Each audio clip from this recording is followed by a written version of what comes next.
Welcome to ఐటన్ news. నేను మీ మాధురి. ఈరోజు మనం ఎన్నో సంవత్సరాలుగా గత 500 ఏళ్ళుగా రామయ్య గురించి పరితపిస్తున్నారు భారతీయులు. అలాంటి రామయ్య గుడి ఈ జనవరి 22న ప్రారంభోత్సవం కానుంది అయోధ్యలో. మరి ఆ అయోధ్యకి సంబంధించి హైదరాబాదులో చాలా చాలా చాలా చాలా చాలా ఇవి జరుగుతున్నాయి. మొన్నటికి మొన్న ఇక్కడ తలుపులు కానీ ద్వారాలు కానీ ఇక్కడే తయారయ్యాయనే వార్తలు మనం విన్నాము. అలాగే ఇప్పుడు ఆ శ్రీరాముని పాదాలు ఏవైతే ఉంటాయో ఆ పాదాలని మన హైదరాబాద్ బోయినపల్లి వాసులే వాటిని తయారు చేశారు. శ్రీమద్ విరాట్ కళాకుటీర అనే ఒక వర్క్షాప్ వాళ్ళు దాన్ని తయారు చేశారు. దాని యజమాని రామలింగాచారి గారు మనతో పాటు ఉన్నారు. అసలు ఎలా తయారు చేశారో, వాటికి ఎంత వెయిట్ పట్టింది, బంగారం ఎంత యూజ్ చేశారు, ఇలాంటివన్నీ కూడా తెలుసుకుందాము. నమస్తే అండి. అయోధ్య రామునికి పాదాలు మీ చేతుల మీదుగా చేశారు, ఎలా అనిపిస్తుంది? చెప్పుకోలేనంత ఆనందం అది. మనసు నిమ్మలం ఉన్నది, ప్రశాంతంగా ఉన్నది. అది మాటలలో చెప్పాలంటే ఒక పదాలుగా సరిపోలేము అన్నంత ఆనందం మనకు. ఇప్పుడు రామ పాదాలు ఉన్నాయి కదా, ఇప్పుడు అవి ఎవరైనా అంటే గుడి నుంచి మీకు ఏమైనా ఆర్డర్ వచ్చిందా, లేకపోతే దాని గురించి మీ వరకు రావడానికి, పాదాలు మీ వరకు చేయటానికి రావటానికి ఏది కృషి చేసిందంటారు? ఈ పాదాలు ఆర్డరు మేము తయారు చేయడానికి మాకు వచ్చిన అవకాశం ఏంటంటే, అయోధ్య భాగ్యనగర్ సీతారామ ఫౌండేషన్ అంటే ఇది ఒక సంస్థ. వాళ్ళు ఈ సంస్థ నడిపించేవాళ్ళు, అంటే స్వామివారికి సేవ చేసుకునే వాళ్ళు హైదరాబాద్ వీళ్ళది. వీళ్ళు మేము చేసిన వేరే దేవాలయాల్లో మా పనితనం అనేది చూసిన తర్వాత పక్కడున్న పని అనేది వాళ్ళకు ఐటమ్ ఆ వస్తువుల వాళ్ళకు నచ్చినప్పుడు, ఆ విషయం మొత్తం తెలిసినప్పుడు వాళ్ళు మనకు ఫోన్ చేసి మా దగ్గరకు వచ్చి ఇట్లా అయోధ్య రాముల వారికి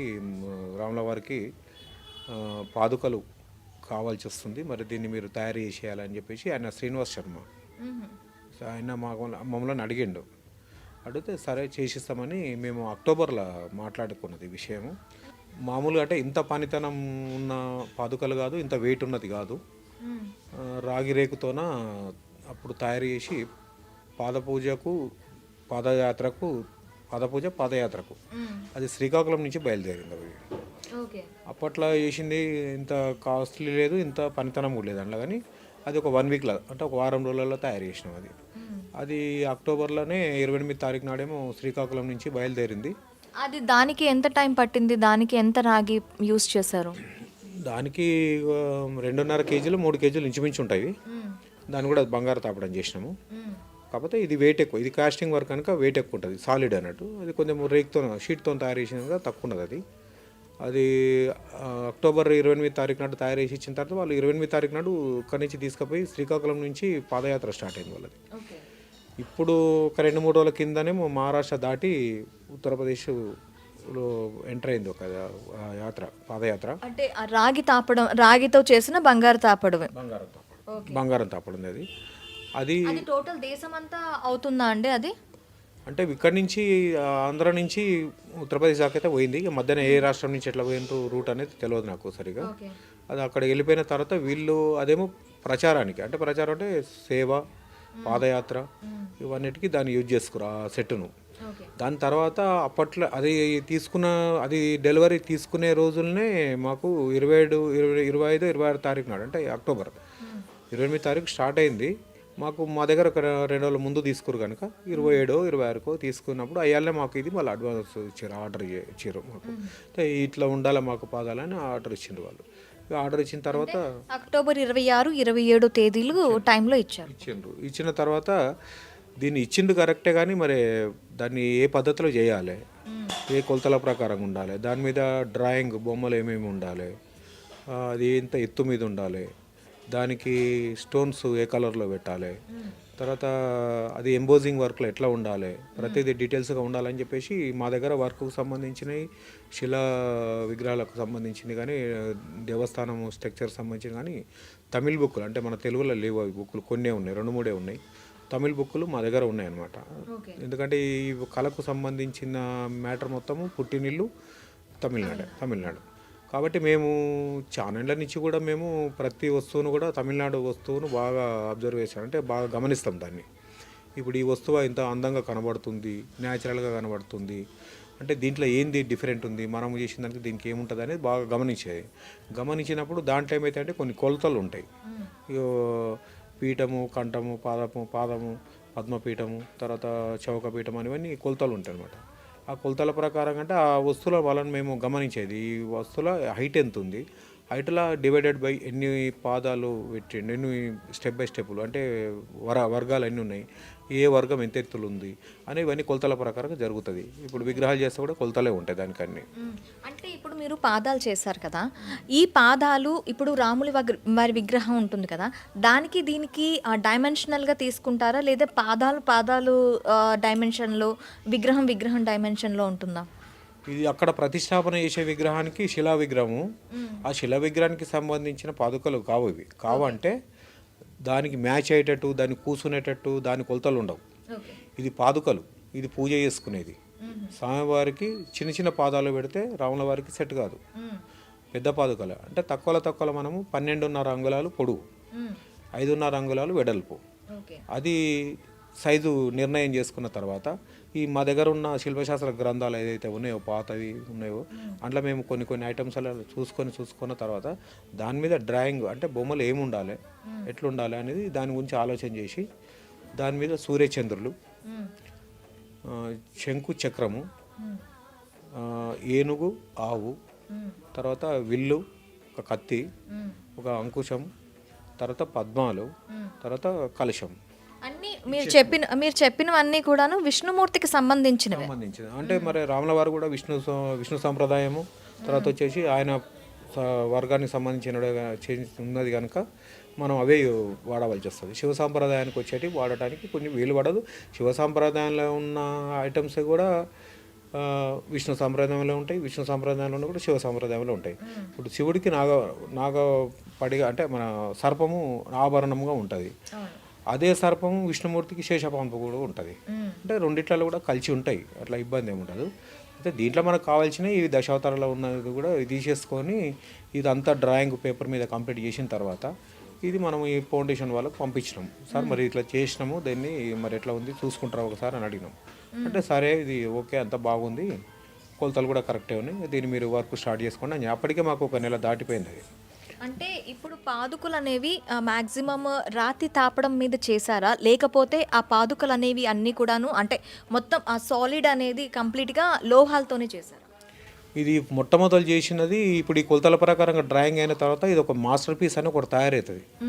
ఇది మన ఒక జిరాక్స్ పేపర్లో జిరాక్స్ పెడితే ఫస్ట్ పేపర్ నుంచి ఎన్ని పేపర్లు అయినా తీసుకొని ఎట్లుంటుందో ఒక మాస్టర్ పీస్ ఒకటి ఫస్ట్ మనం తయారు చేసుకోవాలి. అది పర్ఫెక్ట్గా శాస్త్రోక్తంగా సూత్రపరంగా కరెక్ట్ ఉండాలి. అది దాని తర్వాత అది ఎట్లుంది దాని ప్రకారంగా మిగతాది కూడా వస్తుంటుంది అనమాట. అయితే ఇది ఒకటి ఇత్తడి రేకు మీద ఫస్ట్ మేము ఒక ప్యాటర్న్ తయారు చేసి మళ్ళీ పంపించినాం. డెప్త్ వర్క్ ఎట్లా ఉన్నది, బ్యాక్గ్రౌండ్ ఎట్లున్నది, దానిలో లోపల ఫినిషింగ్ ఎట్లున్నది అని మొత్తం అడిగినాం వాళ్ళకి. అంటే అంత బాగుంది, ఓకే మంచిగానే ఉంది, చేసేయండి అని చెప్పారు. ఆ ప్యాటర్న్ మొత్తం తయారు చేసేవాడు అప్పటికి 15 రోజులు దాదాపు వెళ్ళిపోయింది మాకు. వెళ్ళిపోయిన తర్వాత ఇక అదే ప్యాటర్న్ తోటి మళ్ళీ మేము పంచలోహాలతోటి దాన్ని మోల్డింగ్, క్యాస్టింగ్ అంటే పోత పని, అంటే మెటల్ కరిగి అచ్చుగట్టిపోయడం, అది ఒక 1 వీక్లో అదొకటి అయిపోయింది పంచలో. ఇప్పుడు ఇవి ఉన్నది కదా, అంటే ముందు ఇత్తడి రేకు మీద చేసామన్నారు కదా, అది ఒక డబ్బా అంటే ఒక గుళ్ళ దాంట్లో చేసి మీరు ఈ పంచలోహాలు కరిగించి అందులో వేశారా? ఈ ఇత్తడితో చేసిన ప్యాటర్న్ ఏదైతే ఉందో దాంట్లో మట్టి బాక్స్లో బాక్స్ తయారవుతుంది. అంటే మట్టిలో అచ్చు కడతారు. అచ్చు కట్టిన తర్వాత అండ్లకించి ఇత్తడి తీసేసినాక లోపల హాలో పాదం ఎట్లా ఉందో అట్లనే ఉంటుంది హాలో. దాంట్లో మనం పంచలోహం కరిగి పోసినప్పుడు ఈ తీసేసినది ఎట్లా ఉందో అందులో మోల్డింగ్ అయిన పీస్ కూడా అట్లనే బయటికి వెళ్తుంది. అది పంచలోహం చేసేటప్పుడు ఇప్పుడు ఇత్తడి భూమిలో అట్లనే దొరకదు తీయనికి. ఇత్తడి తయారు కావాలంటే రాగి, తగరం ఈ 2 కలిస్తే ఇత్తడి అవుతుంది. రాగి, సత్తు కలిస్తే, సత్తు అంటే మన బ్యాటరీ సెల్ మీద ఉండే పొర, అది సత్తు అంటారు దాని తెలుగులో. ఈ రాగి సత్తు కలిస్తే ఇత్తడి అవుతుంది. ఇత్తడి డైరెక్ట్ భూమిలో దొరకదు. తర్వాత ఇంకోటి మిశ్రమ లోహం అనేది మనము కలిపితే అది పంచలోహం అంత ప్రాధాన్యత రాదు. మిశ్రమ లోహం లేకుండా ముడి లోహంతో కలుపుకున్నది మనకు పంచలోహం కిందకి వస్తుంది. ఒకటి బంగారం, వెండి, అది రెండు సరిపోయింది. మిగతా లోహాలు కావాలి కదా మనకు. మిగతా లోహాలు అంటే మళ్ళీ భూమిలో పుట్టినవే కావాలి అన్నప్పుడు ఏమవుతాయంటే ఒక రాగి 3, మళ్ళీ మనకు ఇత్తడి కలపకుండా అదే రాగి మొదలు కలిపినదంటే సత్తు 5 అయినాయి. బంగారము, వెండి, రాగి, సత్తు. దాని తర్వాత ఒకటి తగరం. ఈ తగరము రాగి కలిపినప్పుడు కంచె అవుతుంది. కొంతమంది ఎట్లా చెప్తారంటే షార్ట్ కట్లో అర్థమవుతారు. ఎట్లా చెప్తారంటే వెండి, బంగారము, రాగి, ఇత్తడి, కంచు అంటారు. కంచు ఎట్లా తయారైంది? భూమిలో దొరకదు. కంచు ఎట్లా తయారైంది? రాగి, తగరం కలిస్తే కంచు తయారవుతుంది. ఇత్తడి అంటారు. ఇత్తడి ఎట్లా తయారైతే? భూమిలో దొరకదు. ఇత్తడి ఎట్లా తయారైతే అంటే రాగి, సత్తు కలిసి ఇత్తడి కలిసి. అట్లా కాకుండా మేము చేసినట్టు కంప్లీట్ ముడిలోహం కావాలి మనకు. ఆ ముడిలోహం కావాలంటే బంగారము, వెండి, రాగి, తగరము, సత్తు, ఈ 5 ఒక 200 గ్రాములు 300 గ్రాములు మనం తయారు చేసుకోండి. ఎందుకంటే బంగారం ఎక్కువ పెట్టడం ఇంకా ఇబ్బంది కదా. తాపడానికంటే వాళ్ళు ఇస్తారు, మళ్ళీ మౌల్డింగ్కు అంత ఇవ్వాలంటే కష్టమవుతాయి. దీన్ని మనము దాని లెక్క ప్రకారంగా భాగాలతోటి మనం పంచలోహాన్ని ఫస్ట్ మనం తయారు చేసుకుంటాం. ఓకే, అది ఎన్ని కేజీల వరకు తయారు చేశారండి? పంచలోహము 2 పాదాలు కలిసి మనకి ఎంత వస్తుంది? ఇప్పుడు 12 కిలోల 600 గ్రాములు 2 పాదాలు తయారైనాయి. అందులో మనకు దాంట్లో 1 కేజీ, దీంట్లో 1 కేజీ ఇంచుమించు మన పంచలోహం ఉంటుంది. అయితే దీంట్లో మనం మొత్తం రాగి మెల్ట్ చేస్తాం. మొత్తం రాగి, ప్యూర్ రాగిని మెల్ట్ చేసినాక ప్యూర్ రాగిలో మనకి పంచలోహం కలిసిపోతుంది. అంటే ఇప్పుడు రాగి కంప్లీట్గా ఒక 12,000 గ్రామ్స్ తీసుకున్నారు అంటే 12 కేజీలు తీసుకుని ఉంటారా? ఎక్కువనా అంతుంటుంది. రాగిలోనే మిగతా లోహాలన్నీ కలుపుతారు. రాగిలో మొత్తం కరిగిన తర్వాత దాంట్లో మనం పంచలోహం మిక్స్ చేస్తాం. పంచలోహం అంటే రాగి ఉంటుంది కదండి ఆల్రెడీ. ఎక్కువ మొత్తం పెద్ద మొత్తంలో ఉన్నది రాగి కావాలి కదా. ఓకే, పంచలోహం పెట్టలేము. మొత్తం పంచలోహం అంటే అది మెటల్ హార్డ్ అయిపోతుంది, పని చేయలేము. అది హార్డ్ ఉండి కొడుతుంటే పీసులు ఎగిరిపోయే అవకాశం ఉంటుంది. కాపర్ ఏంటంటే, రాగి ఏంటంటే మెత్తటి లోహం. అది మనం ఎంత పని చేసుకున్నా కానీ మనకు అనుకూలంగానే ఉంటుంది. అది ఎగిరిపోకుండా ఉంటుంది, ఖరాబ్ కాకుండా ఉంటుంది. రాగి కలిపిన తర్వాత ఈ పంచలోహం అనేది మనము పాలల్లో పెరుగు తోడు ఎట్లా వేస్తామో ఈ పంచలోహం అనేది అందులో వేస్తాం. వేసినప్పుడు ఆ పంచలోహంతో ఈ పాదాలు మనకు క్యాస్టింగ్ వరకు మొత్తం కంప్లీట్ అయ్యి బయటకు వచ్చేసి. ఇప్పుడు పంచలోహాలు అంటే బంగారం, వెండి, రాగి, తర్వాత ఈ సత్తు, తగరం, ఇవి ఎంతెంత పాలు తీసుకున్నారు? ఇది బంగారము కొంచెం తక్కువ పర్సెంటేజ్లో ఉంటుంది. ఖరీదైన వస్తువు కనుక, లోహం కనుక తక్కువ పర్సెంట్. అది వెండి కొద్దిగా ఎక్కువ ఉంటుంది. ఇప్పుడు 2 కేజీలు ఉందనుకోండి, ఇప్పుడు పంచలోహం మనం అందులో మిక్స్ చేసినాం కదా, అందులో దాదాపు 1 తులంన్నర 2 తులాలు, దానికి తులం, దీనికి తులం, 2 తులాల బంగారం వరకు ఉంటుంది. ఒక పావు కేజీ వెండి ఉంటుంది. ఇంకొక 100 గ్రామ్స్, హాఫ్ కేజీ 100 గ్రామ్స్ అట్లా రాగి ఉంటుంది. ఈ సత్తు తగరం ఇంకా తక్కువ ఉంటుంది. అది ఒక 100 గ్రాములు 50 గ్రాములే ఉంటుంది. ఎందుకంటే ఈ 2 వస్తువులు అందులో కలిసినప్పుడు హార్డ్ ఎక్కువ అయిపోతుంది. మిగతా అన్నీ మెత్తగానే ఉంటాయి. ఈ 2 కలిసినప్పుడు హార్డ్ అయిపోతుంది. ఈ 2 కలిపినాక ఇది తీసి మనం అందులో కలిపినప్పుడు దానికి 1 కిలో, దీనికి 1 కిలో అట్లా కలిసి వస్తుంది. దాని పంచలోహం. ఇప్పుడు ఈ పాదుకలు తయారు చేయడానికి మీకు ఎంత టైం పట్టింది? అంటే ఈ పాదాలు తయారు చేయడానికి ఎంత టైం పట్టింది? ఇప్పుడు కంప్లీట్ తయారయ్యి అయోధ్యకు పోయిన పాదాలు తయారు చేయడానికి 20 నుంచి 25 రోజులు పట్టింది. అయితే అంతకుముందుకు దాని గురించి మనము మాస్టర్ పీస్ తయారు చేసుకోవడానికి మనకు అదొక 40 రోజులు పట్టింది. అంటే టోటల్గా మాస్టర్ పీస్ కాకుండా ఇవి చేయడానికి దగ్గర 2 నెలలు టైం పట్టింది. అక్కడి నుంచి ఇప్పటి వరకు మనకు 2 నెలలు పట్టింది. 2 నెలలు ఇది పట్టింది. ఎంతమంది కళాకారులు దీంట్లో పాల్గొన్నారు? దీంట్లో మాస్టర్ వర్కర్గా అయితే మొత్తం నేను చేసుకుందే. ఇంక ఇట్లా మా షాప్లో ఉన్న మా వర్కర్స్, మా కళాకారులు, మా చేతి దగ్గర ఉండేవాళ్ళు అందరం కలిసి ఒక 6 మంది దాకా ఉంటారు. పాలిష్ కంప్లీట్ అయిపోయే వరకు కూడా. ఇది గోల్డ్ బంగారం ఎక్కించారు. ఈ పంచలోహంతో తయారైన తర్వాత అది క్యాస్టింగ్లో అంత ఫినిషింగ్ ఉండదు, ముద్ద ఉంటుంది. అది దాన్ని ఎక్కడెక్కడ చెక్కాలి, ఎక్కడెక్కడ స్మూత్గా కొట్టాలి, లెవెల్గా మూలలతోటి, సుత్తతోటి. దాని తర్వాత వచ్చేసి ఎక్కడెక్కడైతే మనము ఆఖరైతో అంటే ఆ ఫైల్ ఎక్కడెక్కడ చేయాలి, ఫైలింగ్ చేయాలి, ఫినిషింగ్ ఎక్కడ చేయాలి, ఇదంతా ఒక్కొక్కటి రకరకాల. ఒక దగ్గర 200-300 టూల్స్ ఉంటాయి. అవి ఆ టూల్స్ తోటి మొత్తం మెల్లమెల్ల చెక్కుంటూ వచ్చేసి మనకు కావాల్సినంత షేప్లోకి వచ్చినంత వరకు పని చేయవలసి వస్తుంది. అంతా కంప్లీట్ అయిపోయిన తర్వాత ఈ ఐటమ్ను మనము పాత రసంతో, మెర్కురీ అంటారు ఇంగ్లీష్లో, ఆ పాతరసంతో ఈ బంగారం వీళ్ళు దాతలు ఎవరైతే ఇచ్చిన బంగారం ఉన్నదో ఆ బంగారాన్ని పత్తులాగా పన్ని కొడతారు. పన్ని అంటే మళ్ళీ దాని మీద బంగారు తాపడం చేశారా? పంచలోహం అయిపోయిన తర్వాత బంగారం, పంచలోహం అయిపోయిన తర్వాత దాని మీద మెర్కురీ అంటే పాతరసం, పాతరసం అయిన తర్వాత అప్పుడు దాని మీద పాతరసం మీదనే కంటిన్యూగా బంగారం అంటిస్తూనే ఉండాలి. బంగారం పొరలు పొరలు అంటియాలి దాన్ని. ఓకే. పాదరసం ఎందుకు సార్? పాతరసం పంచలోహాన్ని కానీ రాగి కానీ దేని పట్టుకోవాలి, బంగారం దేని పట్టుకోవాలని పంచలోహం పెడితేనే పట్టుకుంటుంది, లేకపోతే పట్టుకోదు. అది ఓకే. పెయింట్ మాదిరి ఖచ్చితంగా ఉండాలి, అది వాడాల్సి వస్తుంది, అది పెడితేనే ఉంటుంది, పట్టుకుంటుంది. ఇది ఈ పాతరసం బంగారాన్ని తినేసి దానికి అంటుకుంటుంది. అది అంటుకున్న తర్వాత అప్పుడు అల్యూమినియం మాదిరిగా తెల్లగా ఉంటుంది కలరు. దాన్ని మనము బ్లూ ల్యాంప్ పెట్టేసి బాగా హీట్ చేసినప్పుడు ఈ పాతరసం అనేది కాలిపోయి వెళ్ళిపోతుంది. వెళ్ళిపోయిన తర్వాత బంగారం దాన్ని పట్టుకుంటుంది. పట్టుకుంటుంది దాన్ని మళ్ళీ వన్నె పెట్టాలి, దాన్ని మళ్ళీ మెరుగు పెట్టాలి. దాన్ని ఆ మెరుగు పెట్టడానికి మళ్ళీ ఒక 2-3 రకాల ప్రాసెస్లు ఉంటాయి దానికి. అది అంతా కంప్లీట్ అయిపోయినాక అప్పుడు అమ్మవారికి, సీతమ్మవారికి మన బంగారు పథకము, ఆకుపచ్చ చింత ఆకుపథకం అంటారు కదా, మేము కూడా ఏం ఆలోచన చేసామంటే అమ్మవారికి అది ఉంది కనుక ఇక రాముల వారికి అంటే ఇక వేరే కలర్లో ఏమున్నాయి కానీ అమ్మవారికి అయితే చింతాకు పథకం అంటే ఎల్లో గ్రీన్ కలర్లోనే ఉంటే బాగుంటుంది అనే ఆలోచనతో దాన్ని చెన్నై నుంచి 2 స్టోన్స్ తెప్పించినాం. తెప్పించి ఆ స్టోన్సే ఈ పాదాలకు బిగించినాం. అంటే ఆ గ్రీన్ కలర్లో ఉన్న స్టోన్స్ పాదాలకు పెట్టినాం. పాదాలకి కాళ్ళ మధ్యన ఏళ్ళ మధ్యన ఉండే బొట్టే ఉంటుంది ఒకటి పీఠం, ఆ పీఠానికి దానిపైన పెట్టినాం అన్నమాట. ఓకే. ఇప్పుడు బంగారు తాపడం చేశారన్నారు కదా, ఆ బంగారం ఎంతవరకు పెట్టారు? ఇంట్లో బంగారము జోకలేదు మేము. అయితే వాళ్ళు మనకు వాళ్ళ ట్రస్ట్ వాళ్ళకు కొంతమంది దాతలు ఇట్లా పేమించి కూడా తీసి కొన్ని ఐటమ్స్ ఇచ్చినవి ఉన్నాయి. కొంతమంది గ్రాము, 2 గ్రాములు, 3 గ్రాములు, 1 గ్రాము ఇచ్చిన వాళ్ళు కూడా ఉన్నారు. అట్లాంటి బంగారం అంతా వాళ్ళు పట్టుకొచ్చిండ్రు.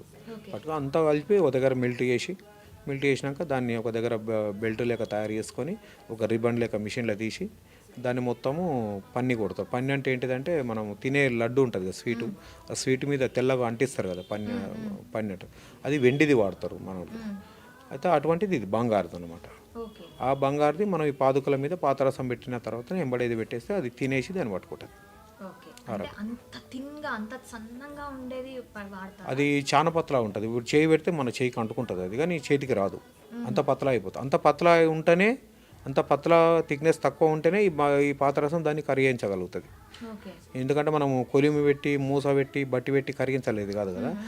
ఆ మెటల్ తోటి ఈ మెటల్ కరగాలంటే దాని తగ్గట్టు ఇది అంత పతలా ఉండాల్సి వస్తుంది, అంత పతలా ఉంటుంది. మీకు ట్రస్ట్ వాళ్ళు వేరే వేరే టెంపుల్స్ దగ్గర నుంచి చూసి మీకు ఈ అవకాశం కల్పించారని చెప్పారు కదా, ఏ టెంపుల్కి సంబంధించి మీ వర్క్స్ ఎక్కువగా చేశారు? చూసింది ఇక్కడ కొండాపూర్ సైడు, అక్కడ వెంకటేశ్వర స్వామి టెంపుల్ ఒకటి, మళ్ళీ తర్వాత వచ్చేసి భద్రాద్రి రామాలయం టెంపుల్ ఒకటి. అంటే అక్కడ పేరే భద్రాద్రి రామాలయం అంటారు దాన్ని.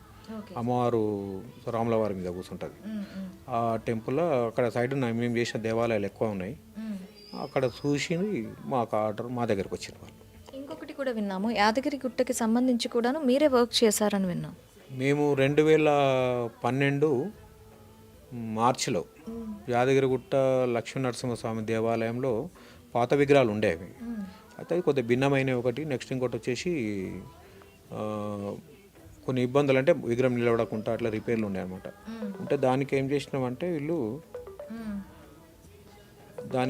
వాళ్ళు ఈ కొత్త విగ్రహాలు చేయించాలని చెప్పేసి మనకు అక్కడ అప్పుడున్న వాళ్ళ కమిటీ వాళ్ళు, అప్పుడు కృష్ణవేణి మేడం అని ఈవోగా ఉండే యాదగిరిగుట్టకు 2012లో ఉండే మేడం. ఆమె కొద్దిగా ఇంట్రెస్ట్ తీసుకొని చేయాలని కొంతమంది కళాకారులు చాలామందిని అడిగినారు. వాళ్ళు అడిగిన తర్వాత ఒక సందర్భంలో మా దగ్గర కూడా వాళ్ళు ఇన్ఫర్మేషన్ చేశారు, రమ్మని గుట్టకు రాండి పని ఉందని. అంటే పోయినాం, పని ఏముందంటే పోయిన తర్వాత ఇట్లా ఈ విగ్రహాలు మళ్ళీ రాగి రేకులతో, ప్యూర్ రాగి రేకులతో చేసి బంగారం తాపడం చేయాలి, సేమ్ ఇట్లనే ఉండాలి విగ్రహాలు ఇవన్నీ అడిగినారు అనమాట. అంటే మరి చేస్తాం కానీ ఇక్కడ చేయాలంటే మరి మాకు ఇబ్బంది అవుతుంది, మా దగ్గరనే చేస్తామని మేమన్నాం. అంటే అట్లా కాదు, ఇక్కడనే చేయాలి, మీది కూడా నల్గొండ జిల్లా అంటారు కదా, ఇది కూడా నల్గొండ జిల్లానే కదా, మీరు చేస్తేనే మాకు కొంచెం మీ ఎక్స్పీరియన్స్ని బట్టి మాకు కూడా నమ్మకం ఉన్నది, మీరు చేయగలుగుతారు అనేది, మీరు చేస్తే బాగుంటుందని వాళ్ళు కొంచెం మమ్మల్ని 2-3 సార్లు బాగా అడగటం అయింది. అడిగితే ఇక వాళ్ళు అడిగిన దాన్ని బట్టి ఒకటి ఆలోచన. నెక్స్ట్ ఇంకోటి వచ్చేసి అంత పెద్ద పుణ్యక్షేత్రానికి చేస్తే మనకు కూడా బయట ఉంటే ఇంకా 4 పనులు ఎక్కువ చేసుకోవచ్చు, ఇంకా 4 రూపాయలు ఎక్కువ సంపాదించుకోవచ్చు, కానీ యాదగిరిగుట్టలో చేసిన పేరైతే రాదు కదా అని చెప్పేసి మా బంధువులు కూడా కొంతమంది ఉండి, మా ఫ్రెండ్స్ మా బంధువులు ఉండి కూడా అది వర్క్ చెయ్యి తప్పకుండా వాళ్ళు అడిగినారు కదా, కాదనకు చెయ్యి, నువ్వు చేస్తే అంతకాడ లక్ష వస్తాడు, ఇంక 10 లక్షలు పని చేసుకోవచ్చు, కానీ నా పేరు ఎత్తుకోవడానికి రాదు అని చెప్పేసి వాళ్ళు మాకు ప్రోత్సహించారు అన్నమాట. ప్రోత్సహిస్తే మేము సరే అని చెప్పేసి వాళ్ళ దగ్గర ఆర్డర్ తీసుకొని, ఆ దాత దగ్గర అమౌంట్ తీసుకొని అక్కడనే వాళ్ళు కొంచెం మాకు ప్లేస్ ఇచ్చారు, ఒక షెడ్. ఆ షెడ్ కాడనే ఉండి ఫస్ట్ ఉత్సవమూర్తుల విగ్రహాలు మొత్తం కంప్లీట్ చేసినాం. దాదాపు ఒక 3 నెలలు పైన 4 నెలల దగ్గర పట్టింది. అది చేసిన తర్వాత ఇంకా అట్లనే మళ్ళీ కవచమూర్తులు ఉన్నాయి లోపల, గుండుకు ఉంటాయి. జ్వాల నరసింహస్వామి అని, లక్ష్మీ నరసింహస్వామి అని, యోగ నరసింహస్వామి అని ఇవన్నీ ఉంటాయి అన్నమాట. ఇక అవి కూడా మళ్ళీ ఆర్డర్ ఇస్తే అవి కూడా కంప్లీట్ చేసినాం. ఇక కొన్ని అయితే ఇక్కడ వేసి ఇచ్చి అక్కడ ఇచ్చినాము. మెయిన్ విగ్రహాలు మాత్రం అక్కడనే తయారు చేసినాం. అంతా తయారైన తర్వాత కూడా వాళ్ళు బంగారం తెచ్చిస్తే ఆడనే ఉండి మొత్తం బంగారం ఎక్కిచ్చేసి కంప్లీట్ చేసి ఇచ్చేసినాం. ఆ వర్క్ అయిపోయిన తర్వాత మన మాజీ ముఖ్యమంత్రి కేసీఆర్ గారు వచ్చినప్పుడు ఎప్పుడైతే పునర్నిర్మాణం చేసిండో దేవాలయాన్ని మొత్తాన్ని చేసిన తర్వాత మెటల్ వర్క్కు మొత్తము నాకు ఆర్డర్ ఇస్తామని అడిగిండ్రు వాళ్ళు. టీ ప్లాజాలో వాళ్ళు పిలిచి, మన ఆనంద సాయి, కిషన్ రావు వీళ్ళంతా ఉన్నారు కదా, మీటింగ్లలో కలుస్తుండ్రు వాళ్ళు. ఇది మీ గురించి మేము వేరే తెలుసుకోవాల్సిన అవసరం లేదు, ఆల్రెడీ మీరు గర్భగుళ్ళ వేసినోళ్ళే కనుక, పాత వాళ్ళే కనుక మీ మీద ఇక మళ్ళీ వేరే తెలుసుకోవాల్సిన విషయం ఏముండదు, మీరు ఆర్డర్ తీసుకొని మాకు చేయండి ఇట్లా సంగతి అని అంటే, అంత పెద్ద పని తీసుకోవడానికి ఇప్పుడు అవకాశాలు లేవు. ఎందుకంటే వర్కర్లు లేవు, రోజు రోజుకు వర్కర్లు తగ్గిపోతున్నారు, ఈ వర్క్ చేసే వాళ్ళు లేరు, తగ్గిపోతున్నారు. అంత పెద్ద పని ఇప్పుడు అదేమో కోట్ల మీద ఉన్న పని, అంత పెద్ద వర్క్ నేను చేసే పరిస్థితిలో లేను. తీసుకున్న తర్వాత నేను ఇబ్బంది పడతాను, మళ్ళీ మీరు ఇబ్బంది పడతారు, బాగుండదు ఇట్లా సంగతి అని అంటే, సార్ ఉండేమనంటే ఇది హ్యాండిక్రాఫ్ట్ డిపార్ట్మెంట్ నుంచి వచ్చిండ్రన్నమాట. వాళ్ళకి ఫోన్ చేస్తే వాళ్ళు మా గురుగారికి చేస్తే, మా గురుగారు రిటైర్డ్ అయ్యింటే మా గురుగారు రాగి వీరబ్రహ్మచారి వరంగల్ ఉంటారు వాళ్ళు, అంటే రంగశాపేటలో. మా గురుగారు ఏమన్నారంటే, నేను అంత టైం తీసుకొని రిస్క్ తీసుకొని చేసే పరిస్థితుల్లో లేను ఇప్పుడు, నేను రిటైర్మెంట్ అయినా. తర్వాత మా శిష్యుడు ఉన్నాడు, ఆయన అడిగేటప్పటికే రిటైర్మెంట్ దగ్గరకు వచ్చేసింది. మా శిష్యుడు ఉన్నాడు, ఆయన అన్నిట్లో ఇంకా అనుభవం ఉన్న మనిషి, మేము నేర్పించిన పని కూడా ఇప్పటివరకు కూడా ఏమి ఇబ్బందులు ఏం లేదు, మంచిగా చేస్తాడు, పర్లేదు అంటే సరే అని చెప్పేసి మేమిద్దరం పోతే అప్పుడు యాదాద్రి డెవలప్మెంట్ అథారిటీ మెంబర్గా నాకు అవకాశం ఇచ్చారు. దానికి ఇచ్చి మాకు ఒక సర్టిఫికేట్, ఒక లెటర్ టైపులు ఇచ్చారు. మేము అప్పుడు మీటింగ్లో పోయి మన ఏంటిది టెండర్ల మీద ఎంత కాస్ట్ పడుతుంది ఈ వర్క్కు, వాళ్ళు వేసిన టెండర్ మీద మనం ఎంతవరకు అయితే ఇవ్వచ్చు, అక్కడ పనులకు లాస్ కాకుండా ఇక్కడ దేవస్థానానికి లాస్ అదనంగా భారం పడకుండా దీనికి కరెక్ట్ ఎటువంటి పనితనం చేయాలి, ఇలా దీనికి ఎంత రేటు ఇవ్వాలి, ఇలా ఏ మెటల్ మనం కరెక్ట్ యూజ్ చేపియాలి మనము అనేది, ఆ వర్క్ డ్యూటీస్ అంతా నాకు బాధ్యత అయిపోయారు మన ఎవరు యాదాద్రి వాళ్ళు. లెక్క ప్రకారంగా మేము అవన్నీ ప్రతి మీటింగ్లో టెండర్లకు విషయం కానీ, లేకపోతే వర్క్ ఎన్ఓసి ఇవ్వటం కానీ ఇవన్నీ మేము చూసుకొని మన ప్రతిష్టాపన కార్యక్రమం వరకు నేను ఆడ ఉండి చేసి ఇచ్చేసిన. ఇప్పుడు మరి 22న రామ జన్మభూమిలో అయోధ్య రాముని విగ్రహ ఆవిష్కరణ జరుగుతుంది, గుడి మళ్ళీ ప్రారంభం అవుతుంది, మరి వెళ్తున్నారా దానికి? అయితే ఈ పాదుకలు ఇచ్చేటప్పుడే చెప్పిండు, వీలైనంత వరకు మేము ఆహ్వానిస్తాము, మీరు రావాలి తప్పకుండా అని చెప్పిండు. కాకపోతే అక్కడ పరిస్థితులు ఇప్పుడు మనం పోయి అక్కడ 2 రోజులు కానీ 1 రోజు కానీ ఉండే పరిస్థితులు అయితే కనబడతలేవు.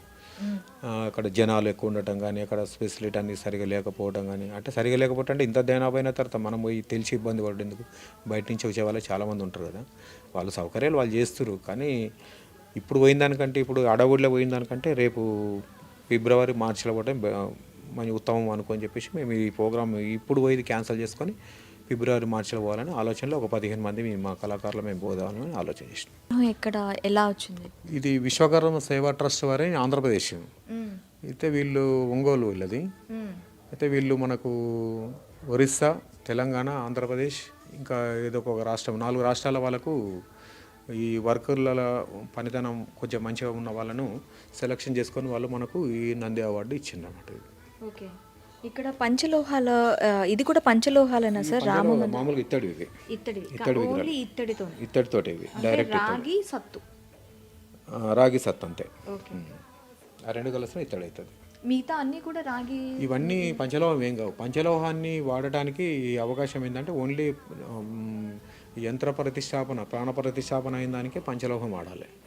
ఇవన్నీ షోపీసులలో పెట్టుకునేది, మామూలుగా పూజలు చేయకుండా పెట్టుకునేది, ఇవన్నీ మామూలుగా పెట్టుకునేది మొత్తం ఇత్తడి రాగి పెట్టుకోవచ్చు. కానీ పంచలోహాలతో పెట్టుకుంటే మాత్రం ప్రాణ ప్రతిష్టాపన చేసుకోవాల్సి వస్తుంది. ఖచ్చితంగా ప్రాణ ప్రతిష్టాపన చేస్తేనే పంచలు యంత్ర ప్రతిష్టాపన, యంత్ర ప్రతిష్టాపన. ప్రాణ ప్రతిష్టాపన కూడా కాదు, యంత్ర ప్రతిష్టాపన. యంత్రం మీద ఉండే బీజాక్షరాలే, బీజం అంటే గింజ, ఒక ఇత్తనం. ఆ ఇత్తనం అనేది ఆ యంత్రము మనకు మీద ఉండే బీజాక్షరాలు వీళ్ళు ప్రాణప్రతిష్ఠ కంటే ముందు దాదాపు ఒక 42 రోజుల ముందు కొన్ని వేల జపాలతోటి ఆ యంత్రం మీద ఉన్న మంత్రాన్ని జపం చేస్తారు వీళ్ళు. అంటే ఉదయము సాయంత్రము వీళ్ళు చదివే మంత్రం అనేది మన యంత్రాల మీద ఉన్న బీజాక్షరాలకు దాంట్లోకి శక్తి తీసుకొని ఆ నక్షత్ర బలానికి ఆ విగ్రహము, ఆ ఊరు పేరు, విగ్రహం పేరు, మెయిన్ టెంపుల్, ఆ ఊరి పేరు, తర్వాత వచ్చేసి ఆ నక్షత్రం, ఇవన్నిటికీ కుదరాలి. కుదిరినప్పుడు ఆ టైం ప్రకారంగా, నక్షత్ర టైం ప్రకారంగా యంత్రం ఎప్పుడైతే పంచలోహము, పాతరసము, తర్వాత వచ్చేసి నవరత్నాలు, నవధాన్యాలు ఇవన్నిట్లతోటి ప్రాణప్రతిష్టాపన చేస్తారో ఆ యంత్రం అనేది, ఆ యంత్రానికి బీజాక్షరాలు అనేది ప్రాణం పోసుకుంటుంది. ఓకే. ఇది బీజం అంటే ఇత్తనం, అంటే ఆ ఇత్తనం మొలకెళ్ళింది అన్నట్లు లెక్క. అది మొలకెళ్ళింది అంటే ఆ యంత్ర ప్రతిష్టాపనకు కూడా ఇంత స్టోరీ ఉంటుందా సార్? యంత్ర ప్రతిష్టాపన కరెక్ట్ 100% న్యాచురల్గా ఉండాలనుకుంటే మాత్రం ఇవన్నీ చేయాల్సి వస్తుంది, తప్పకుండా చేయాల్సి వస్తుంది. ఇవన్నీ కరెక్ట్ చేస్తేనే ఇప్పుడు తిరుపతి వెంకటేశ్వర స్వామి అంత వైభవంగా వెలిగిపోతుందంటే ఈ పద్ధతి ప్రకారం ఉంది కనుక వెలిగిపోతుంది. అక్కడ ఉండేది శ్రీచక్రం కదా సార్?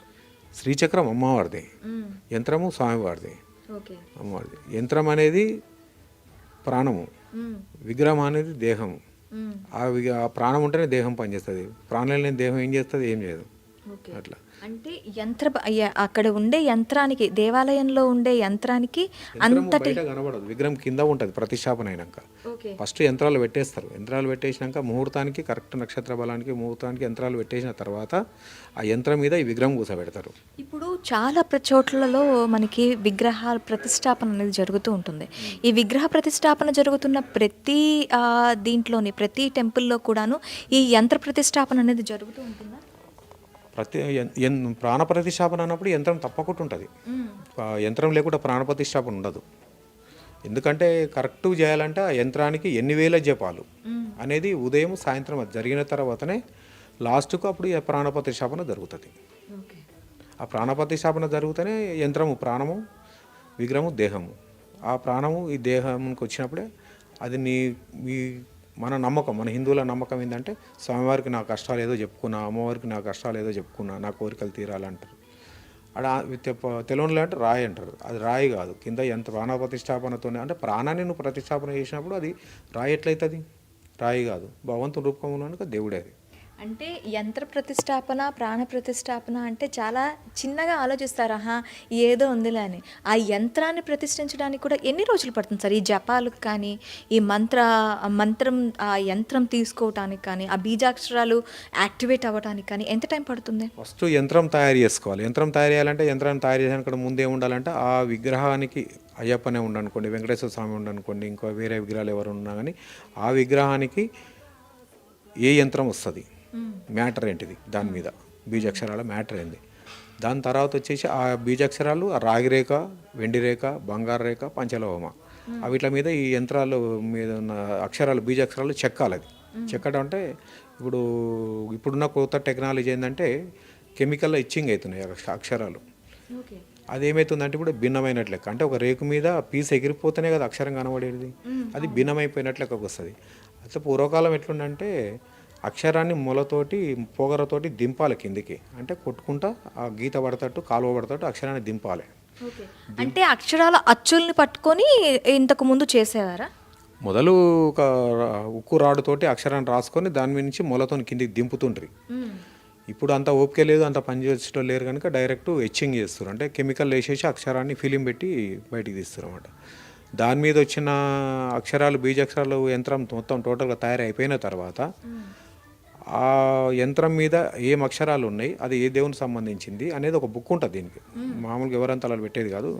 మంచిగా దాని గురించి ఆలోచన, అవగాహన ఉన్నోళ్ళు యంత్ర సిద్ధి అనేది బుక్కులు ఇట్లా దొరుకుతాయి. దాని మీద గిన్ని వేల జపాలని ఒక లైన్స్ ఉంటాయి అన్నమాట. అది అన్ని వేల జపాలు ఉదయం సాయంత్రం చేయాలి. చేసిన తర్వాత లాస్ట్ టైంలోనే దాన్ని ప్రాణప్రతిష్టాపన ఇస్తారు. ఇన్ని వేల జపాలు అంటే దాని అర్థం ఏంటంటే ఒక తల్లి కడుపులో ఒక శిశువు పూర్తిగా తయారవుతున్నాడంటే 9 నెలలు పడుతుంది. అంటే ఇది కూడా 9 నెలలు ఉన్నట్టే లెక్క. పూజల జపాలు అవుతున్నాయంటే 9 నెలలు తల్లికడుపులు ఉన్నట్టే లెక్క. దాని తర్వాత ఆ శిశువు ఎప్పుడైతే భూమి మీదకి వస్తున్నాడో ప్రాణంతో ఏడుస్తాడు. అంటే ఏడుస్తున్నాడే ప్రాణం ఉన్నట్టు లెక్క అనమాట. నేను బతికే పుట్టినా, నేను ప్రాణంతోనే పుట్టిన అన్నట్టు దానికి నిదర్శనం అది. అయితే ఆ యంత్రము ఆ శిశువు భూమి మీద పడ్డ టైము యంత్రం అనేది ఒకటే అనమాట. ఆ టైంకే కరెక్ట్ మనము ఆ ముహూర్తానికి ఆ దేవుడికి ఆ విగ్రహం పెట్టే ముహూర్తము నక్షత్ర బలానికి మనం ప్రాణప్రతిష్ఠాపన చేస్తే ఈ ప్రాణం కిందకి వచ్చేస్తుంది. ఇక ఓకే, ఒక శిశువు ఎలా డెలివరీ అవుతారో, ఎలా పుడతాడో, ఈ విగ్రహ ప్రాణ ప్రతిష్ఠ అనేది ఇప్పుడు ఆ 9 నెలల ప్రాసెస్ ఏదైతే ఉంటుందో, ఈ మంత్ర జపాలు, ఈ యంత్రం యొక్క మీ బీజాక్షరాలు చేయడం అంతా కూడాను ఇవి చేయటంతో పాటు అక్కడ ముహూర్తానికి ఆ విగ్రహంతో పాటు ఈ యంత్రాన్ని పెట్టడం ప్రాణ ప్రతిష్ఠ. మెయిన్ పాయింట్ ఇది. జపాలు ఒకటి, కరెక్ట్ టైంకి పెట్టడం ఒకటి. అందులో మీరు ఆంజనేయ స్వామి అనుకుంటే ఎంత బాగున్నాడు, ఎంత బాగలేడు అనేది ముచ్చట ఉండదు ఇక్కడ. నువ్వు ఏది పెట్టినా సరే, శిల ఇది మన రాయితో ఏది తయారు చేసినా సరే అక్కడ పెట్టినామంటే ఆ ముహూర్తానికి దానికి ప్రాణం వచ్చేసినట్టే లెక్క ఇది.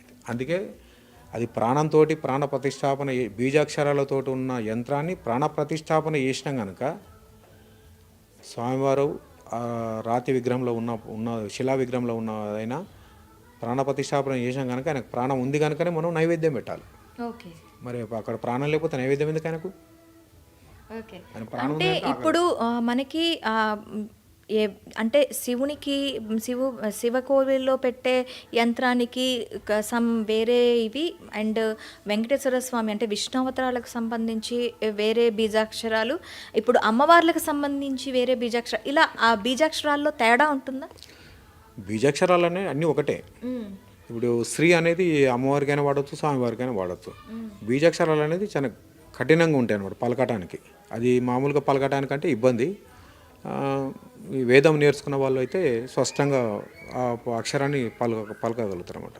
ఆ అక్షరాలే ఈ యంత్రం మీద ఉంటాయి. అవి ఓకే, అంటే అందరికీ ఒకటే అక్షరాలతో ఉంటాయా బీజాక్షరాలు? ఒకటే, దాని మంత్రాలు వేరు ఉంటాయి. ఇప్పుడు అక్షరాలన్నీ 4 దగ్గర 10 అక్షరాలన్నీ ఒక దగ్గర పెట్టినప్పుడు ఒక పదం వస్తుంది. ఆ అక్షరాల్లో కొంచెం అక్కడిక్కడ తిప్పినప్పుడు ఇంకొక పదం అవుతుంది. అది ఓకే, అక్షరాలు అందరికీ అన్ని అక్షరాలు ఉంటాయి కానీ ఆ ఓకే, ఆ అక్షరాలు ఇటు అటు చేసి అమ్మవారికి, ఇటు ఈశ్వరికి, ఇటు స్వామి విష్ణు వైష్ణవాలయాలకి అన్నిటికీ ఆ అక్షరాలు, ఆ బీజాక్షరాలతోనే చేస్తారంట. విష్ణాలైనా శివాలైనా అక్షరాలు ఒకటే, కాకపోతే ఆయన మంత్రం వేరుంటుంది, వీళ్ళ మంత్రాలు వేరుంటుంది.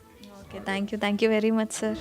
రామ నామమే అమృతం రామచంద్ర